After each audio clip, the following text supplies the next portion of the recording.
दुर्गा पूजा के अवसर पर समस्त भारत में माँ के भक्त जो हैं वो माँ से अपने लिए, परिवार के लिए और तमाम मानव जाति के लिए कामना कर रहे हैं, सुख समृद्धि मांग रहे हैं।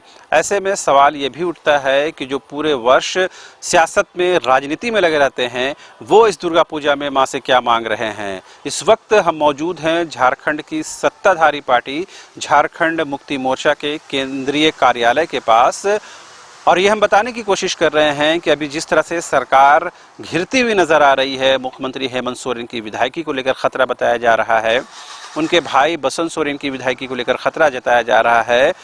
इलेक्शन कमीशन ऑफ इंडिया की तरफ से जो पत्र आया है वो राजभवन में है, लेकिन राजभवन जो है उस पत्र को खोलने को तैयार अभी नज़र नहीं आ रहा है। पिछले दिनों ही राज्यपाल ने चुटीले अंदाज में कहा कि पत्र इस तरह से चिपका हुआ है कि वो खुल ही नहीं रहा है।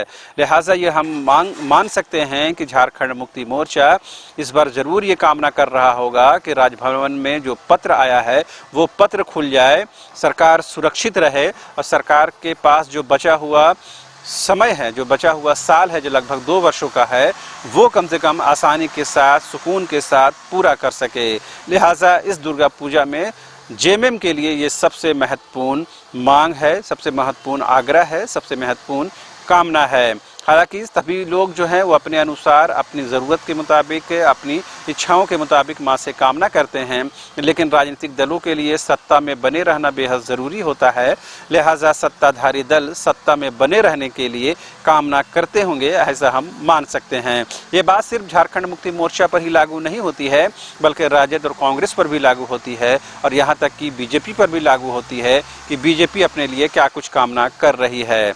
लेकिन चूँकि सबसे बड़ी जो पेंच है वो मुख्यमंत्री हेमंत सोरेन की विधायकी को लेकर के है, उनके इलेक्शन कमीशन ऑफ इंडिया के द्वारा जो जजमेंट आया है उस पत्र को लेकर के है, उस इन्वेलप को लेकर के है, उस लिफाफे के अंदर के कंटेंट को लेकर के है, जो अब तक जाहिर नहीं हुआ है, जो अब तक साये नहीं हुआ है। लिहाजा कहीं न कहीं सरकार भी पशोपेश में है, मुश्किल में है, परेशानी में है। ये अलग बात है, ये दीगर बात है कि सरकार इस बात को जाहिर होने नहीं देना चाहती है, लेकिन ये कहीं न कहीं बिल्कुल सच और सही है कि मुख्यमंत्री की तरफ से, सरकार की तरफ से, राजभवन से ये कई बार आग्रह किया गया है कि उस पत्र को जाहिर करना चाहिए और बताना चाहिए कि उस पत्र में कंटेंट क्या है। हालांकि राजभवन ने अब तक उस पत्र को खोला नहीं है। लिहाजा सरकार के अंदर और सरकार के बाहर भी पसोपेश है, सस्पेंस है, क्या कुछ होगा किसी को पता नहीं है। फिलहाल दुर्गा पूजा है, नवरात्र का समय चल रहा है, लिहाजा सभी हर्षोल्लास के साथ दुर्गोत्सव मना रहे हैं। लेकिन राजनीतिक दल जो हैं वो पूरे साल राजनीति करते हैं, सियासत करते हैं, सत्ता में बने रहने की कवायद करते हैं। लिहाजा उनके लिए सबसे ज़रूरी है कि वो अपने आप को कैसे बना कर रखते हैं, और झारखंड की हेमंत सोरेन सरकार के लिए और ख़ास करके जेएमएम के लिए ये बेहद ज़रूरी है कि उस पत्र में, उस लिफाफे में, उस इन्वेलप में क्या है वो जाहिर होना चाहिए। लिहाजा हम ये मान सकते हैं कि जेएमएम की तरफ से माँ से इस बात की ये ज़रूर कामना की गई होगी कि सरकार सुरक्षित रहे, सरकार का जो बचा हुआ कार्यकाल है वो पूरा हो। तो फिलहाल मुझे और मेरे सहयोगी कैमरा पर्सन संजय को दीजिए इजाज़त। नमस्कार। वो देवी जो सभी प्राणियों में शक्ति के रूप में विराजमान है, उनको नमस्कार, नमस्कार, बारंबार नमस्कार। शारदीय नवरात्र में मां की पूजा उपासना करने का अलग ही महत्व है, और इस बार राजधानी रांची में दुर्गा पूजा को लेकर भी काफ़ी उत्साह लोगों में देखने को मिल रहा है। चूँकि लंबे समय के अंतराल के बाद राजधानी रांची में काफ़ी भव्य तरीके से दुर्गा पूजा का आयोजन हो रहा है। कहा जाता है कि आज के दिन मां दुर्गा से जो भी मांगो वो पूरा हो जाता है।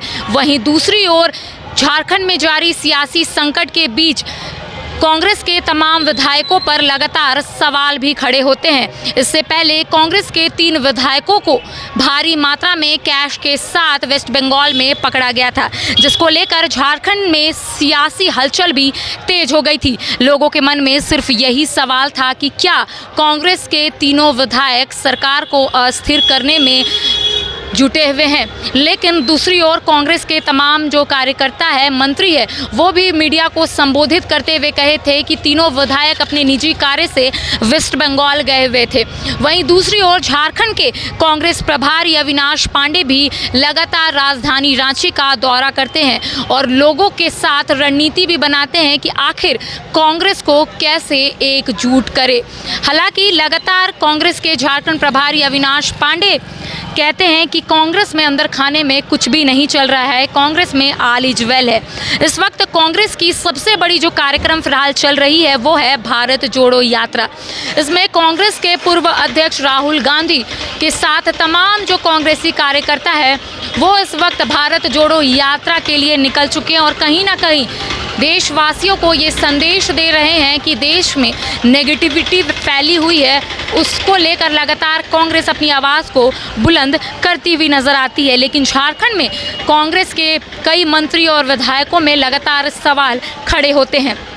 राष्ट्रपति चुनाव को भी लेकर कांग्रेस के विधायकों पर सवाल खड़े हो रहे थे कि कांग्रेस के विधायक क्रॉस वोटिंग किए हैं, लेकिन कांग्रेस के कई विधायक और मंत्री मीडिया को संबोधित करते हुए अपनी बातों को रखते हुए भी नजर आ रहे हैं। लेकिन इस वक्त कहा जाता है कि दुर्गा पूजा में मां दुर्गा से जो भी मनोकामना मांगो वो पूरा होता है। तो कहीं ना कहीं कांग्रेस के तमाम जो कार्यकर्ता है वो इस वक्त मां से मनोकामना ज़रूर मांग रहे होंगे कि कांग्रेस एक बार फिर से लोगों के समक्ष एकजुटता के साथ आए। लगातार कांग्रेस की ओर से भी ये कहा जाता है कि कांग्रेस में सब कुछ ऑल इज वेल है।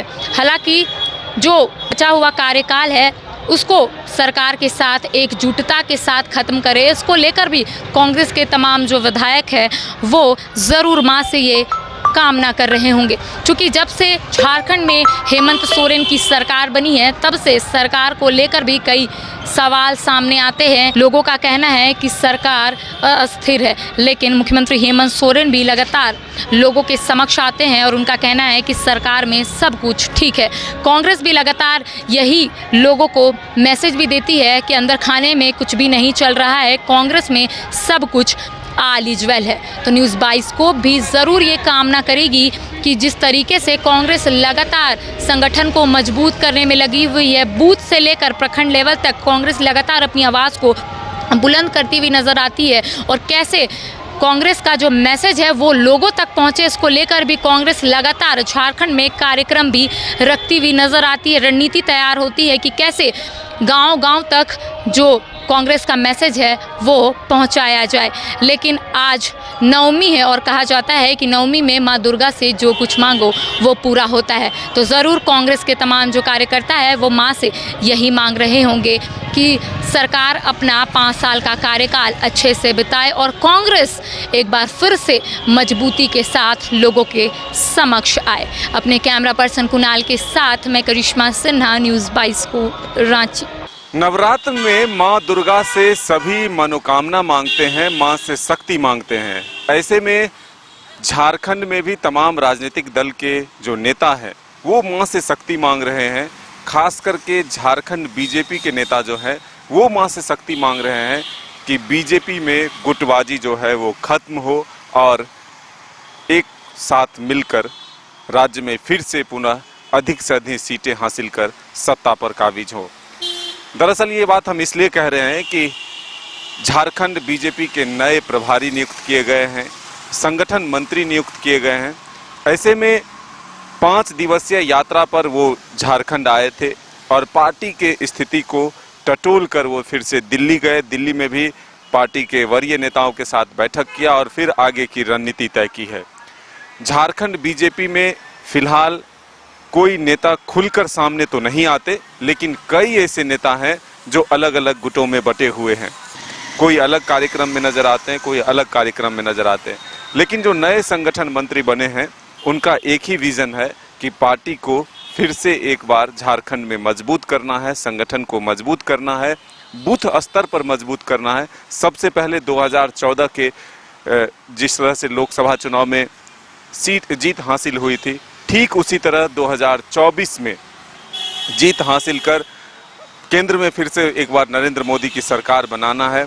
साथ ही 2024 में ही विधानसभा के होने वाले चुनाव में भी अधिक से अधिक सीटें जीतकर जो है फिर से एक बार झारखंड में बीजेपी की सरकार बनानी है।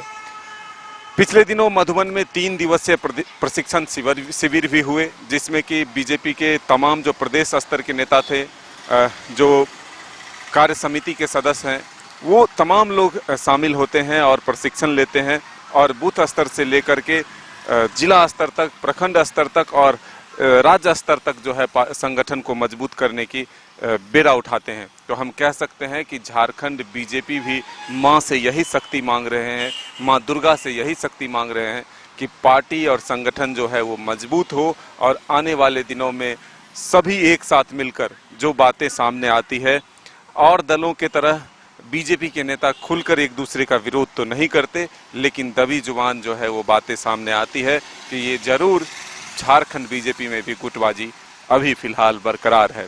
ऐसे में संगठन मंत्री के लिए भी एक चुनौती होगी कि वो किस तरह से पार्टी के नेताओं को एकजुट करते हैं और फिर जो मिशन 2024 है, चाहे वो लोकसभा चुनाव हो या विधानसभा का चुनाव हो, वो तमाम सीटें जीतकर जो है फिर से एक बार बीजेपी की सरकार बनाई जाए। वहीं विपक्ष की बात करें, सत्ता पक्ष की बात करें तो सत्ता पक्ष ये कह रहे हैं, बीजेपी पर आरोप लगा रहे हैं कि राज्य की जनता ने उन्हें नकार दिया है और फिलहाल 15 वर्षों तक बीजेपी को झारखंड में कोई स्कोप नहीं मिलेगा, क्योंकि हेमंत सोरेन के काम और काज जो हैं वो लोगों को प्रभावित कर रहा है। उनके फैसले जो हैं लोग मान रहे हैं, लोग उनका स्वागत कर रहे हैं। तो ऐसे में अब देखना होगा कि जो आरोप सत्ता पक्ष की तरफ से लगता है कि बीजेपी के नेता जो हैं वो अलग अलग राहों पर हैं, इसलिए उसका भी फायदा मिलेगा। तो अब देखना होगा कि आने वाले दिनों में मां बीजेपी के नेताओं को कितनी शक्ति देते हैं कि वो एकजुट होकर फिर से एक बार झारखंड में और केंद्र में सरकार बनाती है। अपने सहयोगी संजय के साथ मदन सिंह, न्यूज़ बाइस्कोप, रांची।